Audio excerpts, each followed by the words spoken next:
3, 2, 1. Muito boa noite, bom dia, boa tarde, independente do horário que você está assistindo. Estamos aqui no nosso podcast, meu e do Henrique. Somos dois estudantes de matemática do primeiro período na UENG e estamos fazendo um podcast na matéria de Comunicação, Educação e Tecnologia do professor Marcos Esper, com o intuito de procurar saber mais sobre o fenômeno brain rot e seus malefícios e tudo mais. Estou aqui com a ilustre presença de um estudante de Sistema de Informação, Pedro Teixeira, e agora vamos conversar um pouco sobre. Só para entrar mais no assunto, brain rot é nada mais que um esgotamento cerebral que a pessoa adquire através dos redes sociais, de conteúdos rápidos, autoestimulantes, no caso que vai prender sua atenção e dissipar, igual uma rede social de vídeos curtos e tudo mais. A gente vai conversar melhor. Então, Pedrão, sua presença é uma honra. E agora vamos começar a conversar com ele, certo? Passando a voz para o Henrique. Aqui, né? A primeira pergunta que a gente tem que fazer, né? É o que é o brain rot, né? Como se ele se manifesta, né? Porque eu acho que é importante para a gente dar início à conversa sobre brain rot, né? Definindo o que é o brain rot. O brain rot, igual o Gabriel havia falado antes, é a parte viciosa da internet hoje em dia, que é o que gera vício nos estudantes. Então, tipo, é aquele cérebro travado de uma pessoa que fica toda hora numa rede social rolando scroll infinitamente, vendo reels, status, tipo, e depois não se lembra de nada. Isso é hoje em dia o que seria o brain rot. Então, vamos supor, uma pessoa que fica mais de 2 horas em Reels do Instagram ou descendo para ver comentário. Tudo isso hoje em dia se enquadra no brain rot. E como a maioria dos estudantes, eu acho que a maioria é muito ansiosa e gosta de passar seu tempo livre nas redes sociais, acaba que no Instagram em si, você fica muito mais vidrado no que está acontecendo no Instagram. Então você vai passando Reels toda hora, você não vai nem Sim, percebendo nada no tempo. porque é um feed infinito, né? Então fica. Então, você só para quando você percebe o tempo que você tá ali ou alguém te interrompe, né? E é porque é Pois se coisas que você deixar. gosta também, né? É coisa que Uhum. você gosta também. O algoritmo induz você a pegar coisas que você gosta. Então, nunca vai ser algo que você nunca viu, geralmente. Quanto mais tempo você passa, mais coisa que você gosta. Chegando algumas vezes até ser vídeo repetido. Então é mais esse tempo mal gasto. É tipo um burnout estudantil. A pessoa Uhum. fica muito tempo na frente de um celular, de um computador, procrastinando a vida. Certo. E então, no caso, você mencionou e tudo mais as redes sociais e os algoritmos, certo? Então, eu queria entender mais a fundo como funcionam os algoritmos das redes sociais. Como que eles conseguem pegar esse modo de ver o que a gente realmente gosta e só mandar isso e tudo mais. O algoritmo geralmente ele funciona num padrão bem simples. O que você curte, comenta ou compartilha, no caso, no Instagram, Facebook, até mesmo no Google, quando você está pesquisando sobre algo. Se você pesquisou, você gera um interesse. Aquilo lá, teoricamente, gera um interesse para você. Mesma coisa se você curte. Se você curtiu, comentou no vídeo, até ficou muito tempo olhando pro vídeo, você está gerando interesse. Pro Uhum. algoritmo, isso quer dizer que você está gostando daquele tipo de conteúdo. E quanto mais você curte aquele tipo de conteúdo, mais ele vem em peso no seu próximo Reels ou de sugestão. Até mesmo de sugestão de compra, tem muito marketplace, igual a Shopee, o Mercado Livre, que tem esse tipo de algoritmo. Se você entra num produto, é porque você se interessou pelo produto. Então, tipo, não faz sentido eles colocar te oferecer qualquer produto. Eles vão te oferecer mais um produto que você acessou. Se você acessou um catálogo de tênis, pode ter certeza que no outro dia eles vão te oferecer tênis com desconto. Porque Sim, foi o que você se interessou. Então é mais entendi. isso, é o que você gosta, o que o computador entende que você gosta, que você passa mais tempo. Uhum. Ô, você falou aí, né, do algoritmo e tudo mais, assim, em como ele te entrega o conteúdo que você mais vê, né? Que você. Qual que é a palavra que você usou? Que Mas você. procura? Mas É que procura. você. O que você mais procura, Mais assim, que né? O que você. interesse. Quando você. É mais interesse. É o que você demonstra interesse. É. O. De um ponto de vista assim da programação, como funciona esse interesse? Como que o algoritmo entende esse interesse que você tem? Tipo, mas falando da matemática do algoritmo. É igual eu tinha comentado, se você clica. Eu vou falar dos termos normais para não falar do termo prático. Se for falar do termo prático, demoraria 1 hora para explicar o que, que é um algoritmo. Um algoritmo é uma base de um programa que ele é uma série de passos que vai identificar se o programa vai funcionar ou não. Então, vamos supor, o algoritmo é uma série de passos a ser seguido. O algoritmo da rede social, que é o algoritmo que geralmente é muito atrelado ao Brain Rot, é um algoritmo que, vamos supor, você tá ali, se você parou muito tempo ali, você pode ter certeza que o aplicativo já vai entender, ó, você gosta daquele tipo de conteúdo. Se for um conteúdo novo, ele vai te recomendar mais daquele conteúdo. Então, se você está no Instagram, se você não tem costume de ver conteúdo de alimento, e você vê um vídeo de um cara preparando, um chefe preparando um prato, você passa tempo ali, você curte aquilo. Aquilo é suficiente para o computador entender que você gostou daquilo ou sentiu um breve interesse naquilo. Então ele vai te recomendar de novo. Se você passou muito tempo ali, se você curtiu aquilo, quer dizer que você ainda gostou mais ainda. Então ele vai sempre te recomendar o que você está assistindo. Então, matematicamente falando, ou sistemamente falando, igual da parte de TI, é o tempo que você passa, é uma função do tempo que você passa num certo vídeo ou algo do tipo, se você curtiu, ele vai te receitar mais. Hoje em dia é mais feito com IA isso. A IA pega na base de dados, a IA vê que você tá consumindo mais daquele conteúdo, ou que você quer ver mais daquele conteúdo. Na internet hoje em dia você olha o que você quer ver mesmo, né? Senão você não fica gastando seu tempo. Então ele vai só te recomendando. Isso, querendo ou não, é bom, mas é perigoso também. Uhum. E levando em conta que você falou que é perigoso, tipo, o porquê? Porque muitas pessoas acham que não estão seguras nas redes sociais. Então, as redes sociais sabem mais sobre nós do que imaginamos. No caso, tipo assim, tem muita pessoa que pensa que as redes sociais sabem de tudo da nossa vida, que na verdade a gente não está protegido lá. Então, como que ficam os dados da pessoa e tal, o perfil, a localização, o tempo online, essas coisas? É protegido? Como que é? Dado é uma parte muito importante da internet, ainda mais quando você se trata de rede social.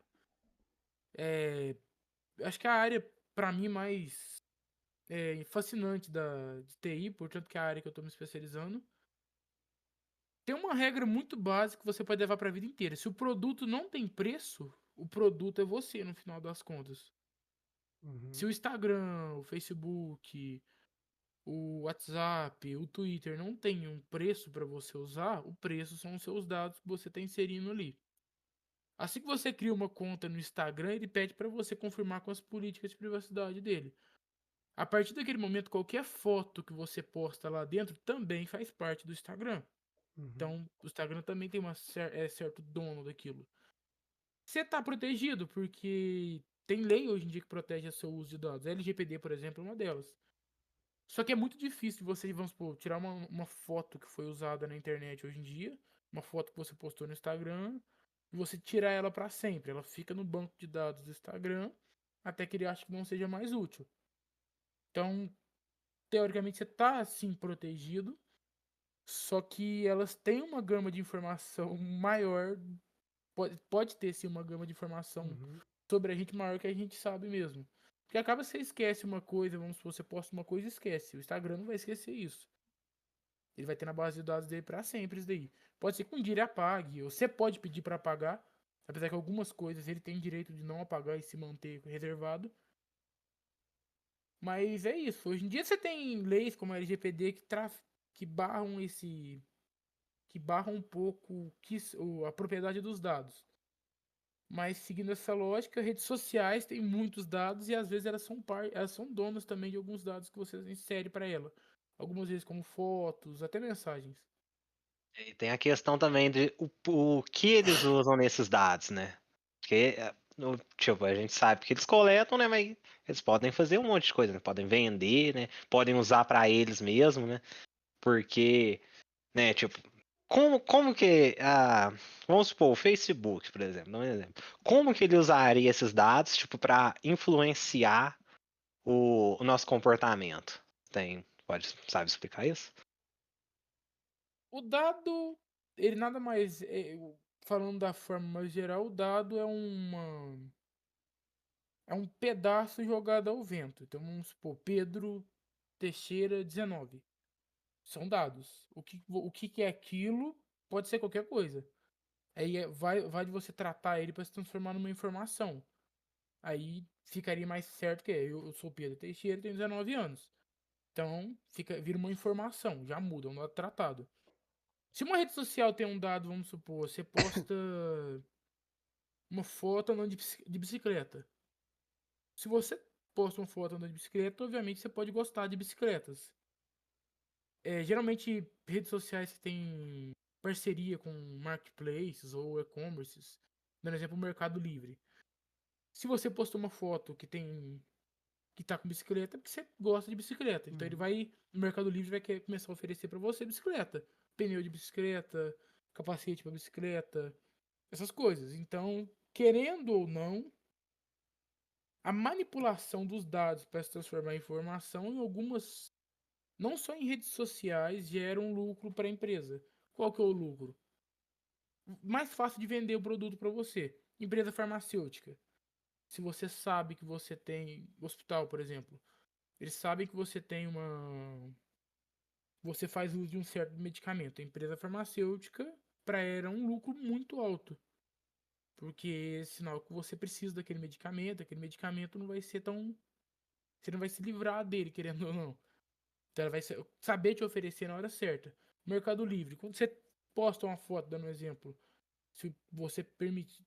Tem rede social que permite essa transmissão de dados. Se você posta uma foto com um brinquedo, o Mercado Livre pode ser que entenda que você gosta de brinquedo e vai começar mais a te oferecer brinquedo. Então isso que é a função do dado.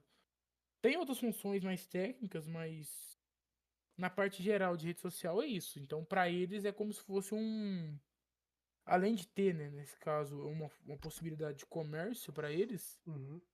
também é um salvo-conduto para No saber quem é que é a caso, pessoa que está acessando. certo. Aí no caso, esses dados que manipulam, no caso, para interessar o cliente no produto online, esses dados também ele pode, de certa forma, influenciar o cliente a utilizar mais a rede social, no caso de vídeos e mesmo do entretenimento, no caso, para a pessoa ficar viciada naquilo e só ficar realmente só rolando lá e descendo e vendo mais e mais vídeo fúteis e tudo mais, no caso, memes ou algo do tipo, para prender realmente a atenção da pessoa?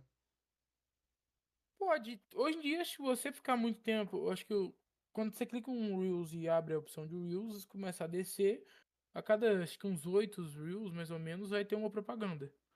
Geralmente uma propaganda, Uhum, não geralmente pode ter uma propaganda totalmente esdrúxula de uma coisa que você não sabe o que é, nem pesquisou, mas geralmente pode ter uma propaganda de uma coisa que você goste. Você pode estar muito bem rodando ali, tem uma propaganda do Mercado Livre dando exemplo de pode estar vendendo sapato. Você pesquisou sobre sapato antes. Então aquilo vai te prender, querendo ou não, porque além de você estar vendo conteúdo que você gosta, tá vendo os anúncios que você gosta. Hoje em dia é mais travado um pouco o uso do Instagram dos dados, porque ele segue a LGPD, então não tem vendas de dados mais. Qualquer aplicativo que compartilhe seus dados sem que você permita ou tenha seu consentimento, é crime. Uhum. Mas muitas vezes algumas coisas podem ser usadas em parcerias, vamos supor, tipo, dados mais não tão sensíveis. Dados mais sensíveis como documentos e essas coisas não podem ser usados, mas um dado, vamos supor, se você pesquisou de tênis no Mercado Livre, se ele tiver uma parceria com o Instagram, Uhum. teoricamente o Instagram também vai começar a te aparecer anúncios do Mercado Livre sobre tênis.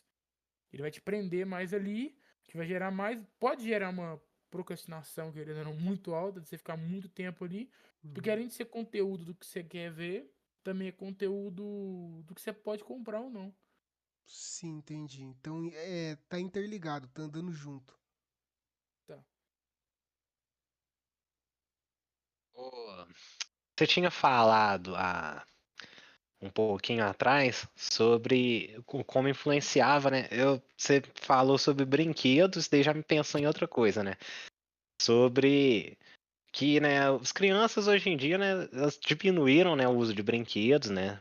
E tá sendo substituído por tela, né? Mas isso não só em crianças, né, no caso, mas isso tem algum impacto, sabe? Esse uso excessivo de tela tem algum impacto aí nas habilidades cognitivas aí? Eu não sei se você saberia explicar isso, ou no desempenho em geral, nível escolar. Você acha que isso daí afeta, E afeta sim? afeta muito. Acho que hoje em dia é mais o. A gente tá correndo pra evolução do que. Eu acho que. Bom, é mais uma opinião minha. Eu acho que tá correndo mais pra uma evolução de diminuir o quanto que você fala. E às vezes o. Tipo, pra você encurtar uma palavra e poder usar uma gíria, por exemplo.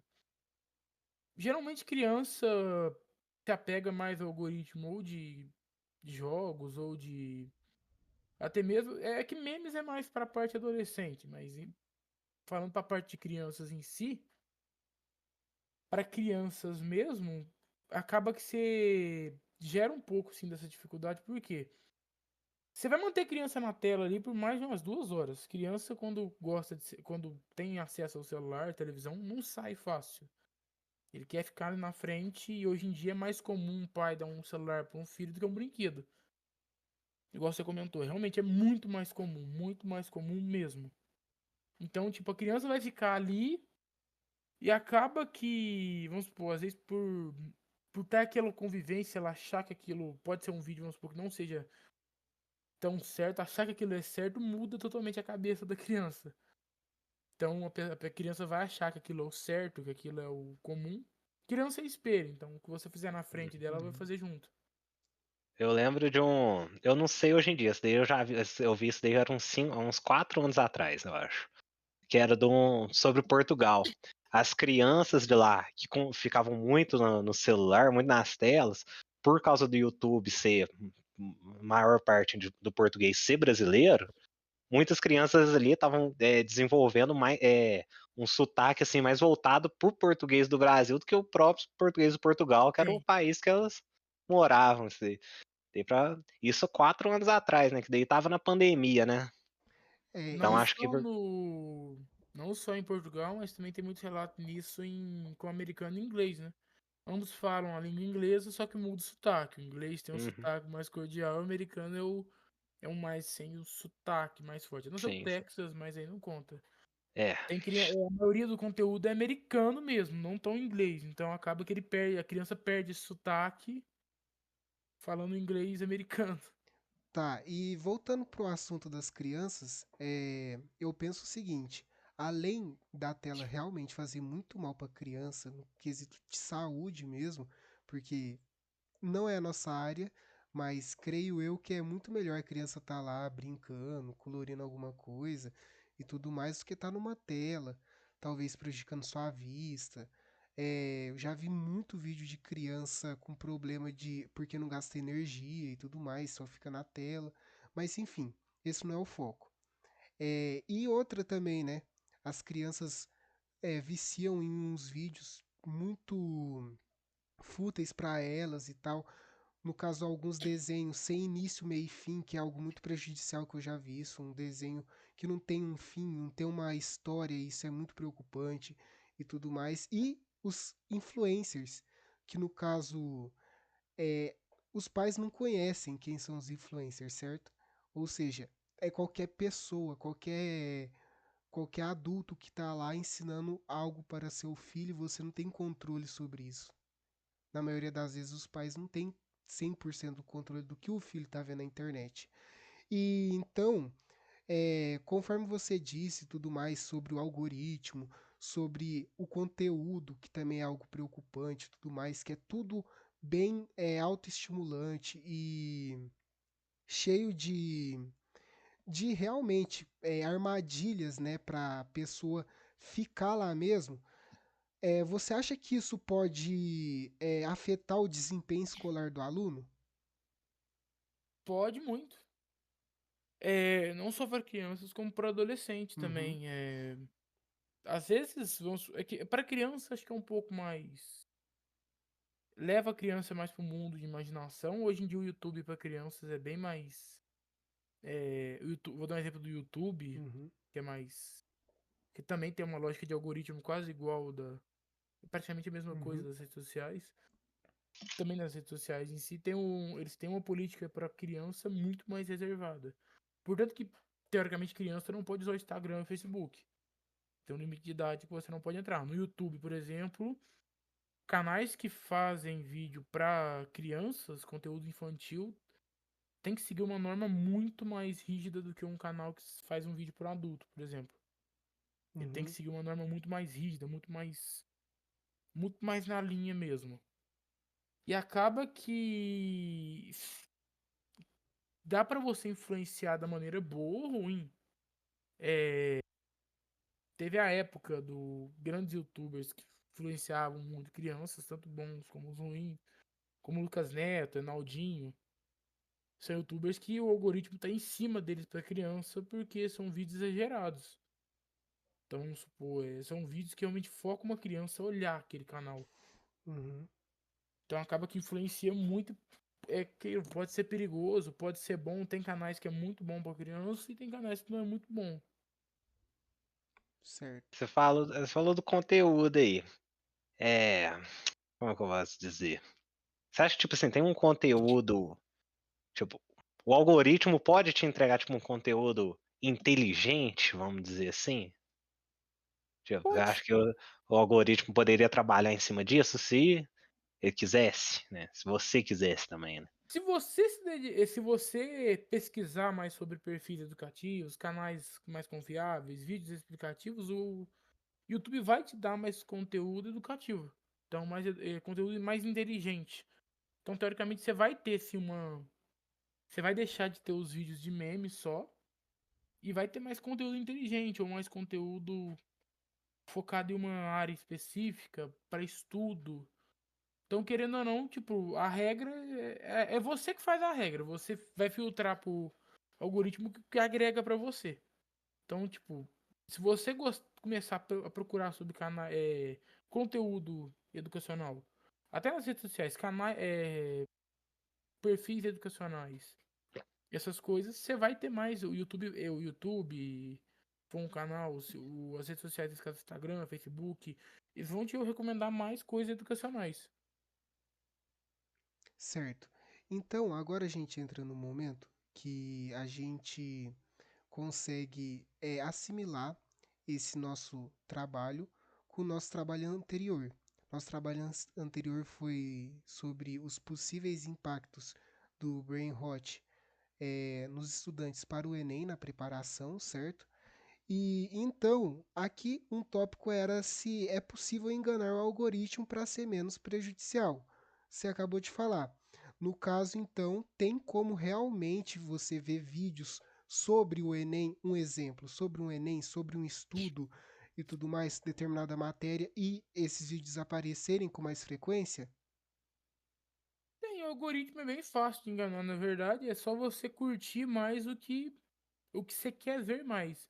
Deixar de seguir perfis que não te dão conteúdo que você não quer mais ver.